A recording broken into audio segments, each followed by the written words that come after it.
Et donc, c'était un concept que tu as créé, hein, je le redis, c'est quand même un concept d'émission créé, ce qui est vraiment pas courant en fait à la télé, on se rend pas compte, mais souvent c'est des concepts qui sont importés d'autres pays, qui ont déjà marché ailleurs et qu'on décline en France. Mais alors tu en as créé d'autres, toi tu as créé une dizaine de concepts, dont Panique dans l'oreillette sur France 2 en 2008, Au bout de mes rêves à la radio en 2011, Leur secret de bonheur et La parenthèse inattendue sur France 2, etc. Comment tu arrives, alors là tu nous as expliqué un petit peu que c'était pas facile, mais comment tu arrives à ce qu'on te dise oui quand tu arrives avec quelque chose de nouveau? Souvent tu n'as même pas encore de pilote. Tu dois faire financer justement la première émission. C'est quoi Tu sais, il y a cette phrase qui dit c'est parce qu'il ne savait pas que c'était impossible qu'il l'a fait. Et je crois que je ne savais pas que c'était impossible. Mais c'est vrai que c'est très, très compliqué. Et maintenant que je connais un peu le métier, je comprends pourquoi. Parce que les patrons de chaîne, tous les jours, tous les matins, il y a des tas de gens qui regardent l'audience. Si ça baisse d'un point, on les fusille, etc. Donc, en fait, ils sont terrorisés. Et forcément, ils n'ont pas envie de prendre des risques. Donc, qu'est-ce que c'est naturellement qu'ils font? C'est d'acheter un concept qui est marché dans 40 pays. Que ce soit The Voice, que ce soit Danse avec les stars, ça a marché partout. Donc la personne qui vient voir la chaîne lui montre non seulement le concept, ça existe, voici les images, et lui montre les audiences qui ont déjà existé.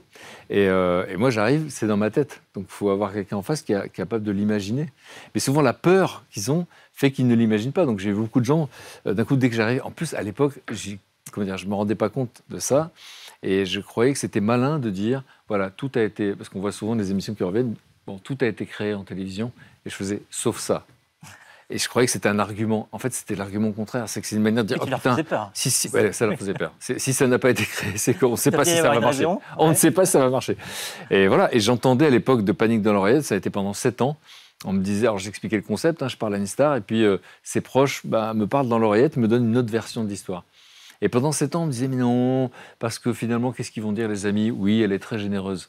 Et en fait, je disais, mais non, mais mes amis, ils sont mes amis depuis toujours parce qu'ils me chambrent, en fait, parce qu'ils me vannent. Et c'est ce qui s'est passé dans la réalité. Donc il a fallu attendre 7 ans. Pendant 7 ans, mes amis me disaient d'abandonner, parce qu'on me disait non. Ils me disaient, je passe à autre chose. Et j'étais comme, c'est une forme de folie, j'arrivais pas à passer à autre chose. Et je marmonnais comme ça, je disais, mais je vous jure que ça fera le tour du monde. Parce que moi, j'avais le truc dans ma tête. Bon, il se trouve que dès que l'émission existait, elle a été vendue dans 12 pays. Alors, elle n'a pas existé dans 12 pays, puisque le format a été acheté. Puisqu'en fait, moi, je ne savais pas comment ça marchait à l'époque. Il fallait envoyer les audiences et tout. Moi, j'étais occupé par ce que je faisais. Mais elle a existé en Espagne, elle a existé au Liban, et c'est une grande fierté.